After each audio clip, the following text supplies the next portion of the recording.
Gentlemen, I've located the single most important resource there is in the world. It's not uranium, it's not gold, it's not silver, it's not renewable energy, it's none of that. Ladies and gentlemen, the most single important resource in the world, let me tell you, is your character. That's right, you are the most important resource in the world, because gold can't be harnessed out of the earth unless someone manages you and tells you to get up and do it. Your character is worth so much more than you think. Who you will become, who you have the potential to be, that's worth way more than gold or silver or anything. But what we have is a system that tells people not to be shit. What we have is a system that does not support the well-being of the individual. What we have is a system that, destroys the mind of people. See, if you were really operating from your birthright, if people knew who they are, if people just know thyself, do you know what things you can go on to do? You can go on to do great things. Now look, gold can't be mined unless a human mind puts other humans to it. Silver can't be mined unless another human sits back and tells a group of humans to do it. Banking can't be accepted unless a group of humans accept the banking system. Religion can't be accepted unless humans accept the religious system that they're up under. So what am I saying? I'm saying none of these things can work unless they have your participation, because your participation is the single most important thing. Think about it. Every country, do you really think the worth and value of a country comes from its infrastructure? Yeah, sure, some of it. Okay, cool. But the worth and value of a country comes from its GDP. That's GDP. It's motherfucking human capital. That's right, human capital. When you understand the worth and value of human beings, when you can orchestrate, control, and manipulate human beings from behind closed doors, right? And you can make people feel like they are less than something, and you can make people accept something lesser than what the actual reality they can create, meaning that we're all predictively programming and creating reality together consciously with our mind. But if a group of humans believe in that they don't deserve as much, they don't deserve whatever it is, right? Then those group of humans will proceed to be worth less. Not worth less, worth less, right?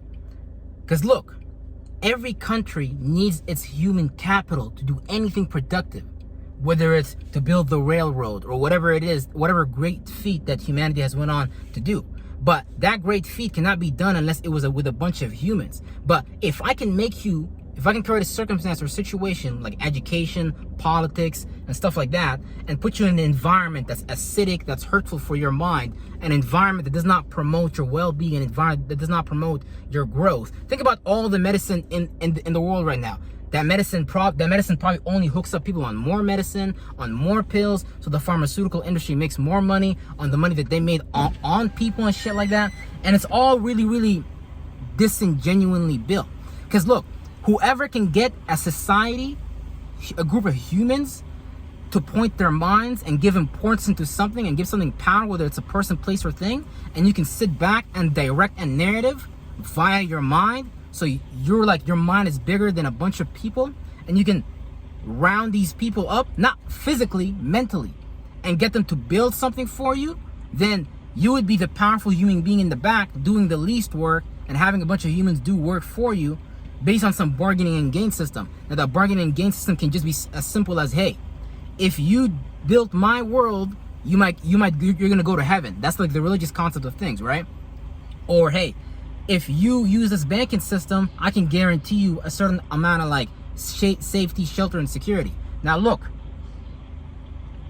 obviously it's all with bargain and gain, but if I can create the circumstance and conditions for you to receive less while I actually receive more, which is exactly what's going on today, where you have a middle class and a poor class that's constantly in the decline, and an elite that's constantly on the incline, meaning the gap is getting bigger and bigger in wealth, right?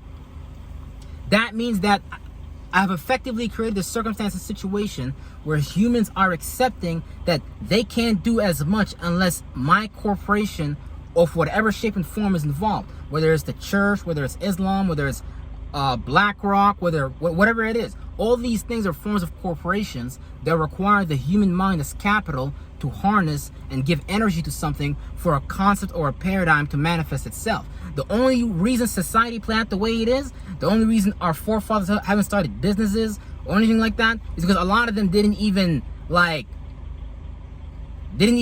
have the worth and value in themselves to do that, or didn't even value what in the long term. They valued the short term. So if I understand human psychology and I can create things from behind closed doors and have you accept those things that educating what these things are in the long term, then I've effectively created a trap for you, a cycle for you to stay in, where you're going to be slaving away in a system where I'm going to be reaping the most benefit and you're going to be reaping the least benefit. So what I'm saying is this: they have effectively created a situation where we no longer view ourselves as the most important resource, because the human mind, the human body, the human spirit, most importantly, is the most important resource there is ever on goddamn earth.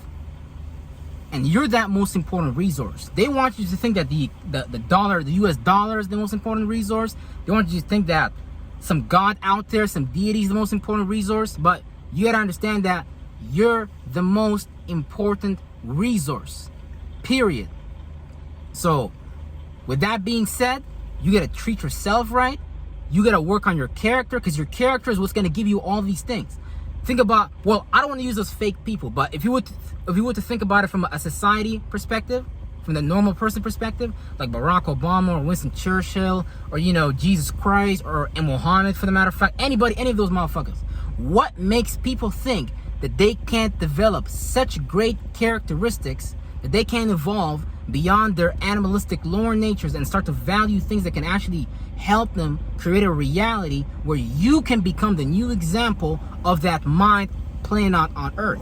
Meaning that you can be the next person, you can be the next president, you might be the next person that creates a whole new nation, you might be the next person that disassembles the United Nations and builds a whole new United Nations. But if we don't value our character, because the thoughts and feelings, those are the resources. Look at everyone around you. Everyone around you is robots, building the world off of someone else's template of thoughts and feelings that's been handed down to them of what's accepted, what's normal, and what's not normal. But if you can develop a character through developing thoughts and feelings that are beyond this paradigm, you become think about it. Jordan Peterson, a lot of these, and I don't want to use them, but for the sake of the video, I'm gonna use them. Certain parts of the society may view them as dangerous because of their ideas. Because what are ideas? Ideas live forever. Ideas have created nations. Ideas have created religions. Ideas have created revolutionary music. Ideas have changed the world. But what if I can give you my idea and make you only look at that idea and tell you this is what's important, right? And here's the thing too, right? If I can tell you only this is what's important, and keep you inside of that frame of reference, that frame of mind, and you can't see anything beyond that frame of mind, because you have the whole universe. Man, you got invisible subatomic particles, ideas flying around, right? And people are not looking at those because people have like created this selective filter through the selective attention, through this psychological conditioning of fear, worry, and doubt, and shit like that, that keeps us coming back and feeding into a system that is using our fear to, create, because humans want to be safe. People want security. People want to know what's going to happen tomorrow. Everyone is afraid of the unknown. Everyone is afraid of being uncomfortable. And that's the thing. For you to become the most signal valuable resource, you have to be okay with the uncomfortable. You have to be okay with the unknown. Everyone that achieved something great in history was not afraid to step into the fucking unknown, right? So you got to understand, you have to be willing to step into the unknown. You have to be willing to step into the comfort zone, to the uncomfortable zone of life, and constantly be there for you to develop a fucking frame of mind that everyone can look at and be like, God damn it, this person is certain of history. This person is confident of history.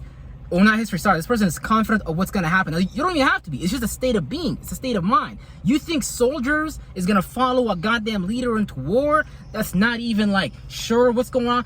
If I carried my fucking sword, I was like, yeah, man, we might win, we might lose. I'm not too sure. I just want to see my grandma before I die. That's not a man that people would follow the fucking battle.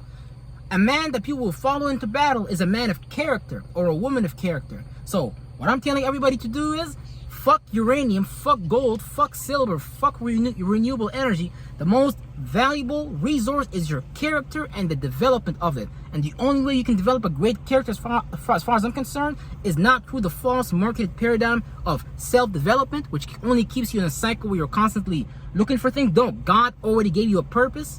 God already gave you attributes and characteristics. God already made you into a wonderful man and woman that you are. And God damn it. And look, hey, God damn it.